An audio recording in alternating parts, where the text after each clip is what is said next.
Your GE upright freezer's high temperature alarm triggers when the internal temperature exceeds 10 degrees Fahrenheit or negative 12 degrees Celsius for more than 30 minutes. This indicates potential food spoilage risks. The most common causes are airflow restrictions and frost buildup. First, ensure the freezer has at least 3 inches of clearance around it. Avoid overpacking shelves, as this blocks cold air circulation.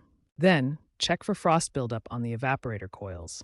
If present, manually defrost the freezer if it lacks auto defrost, or ensure the auto defrost is functioning correctly. Finally, try resetting the alarm.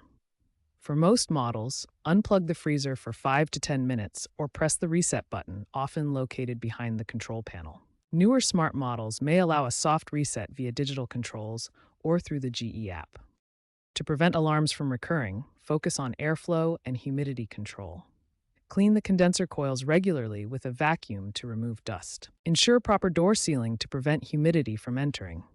If the alarm continues, consider a firmware update for smart models, which can improve sensor calibration and reduce false alarms. For persistent issues, consult GE's online support portal or consider annual professional servicing. Smart GE freezers now offer app-based diagnostics, alerting you to airflow problems before alarms are triggered. For older units, be aware that aging components are a common cause. Statistics show a 15% failure rate in units older than 5 years. Experts recommend annual maintenance to mitigate these issues, and AI-driven models are predicted to have alarm frequencies by 2027.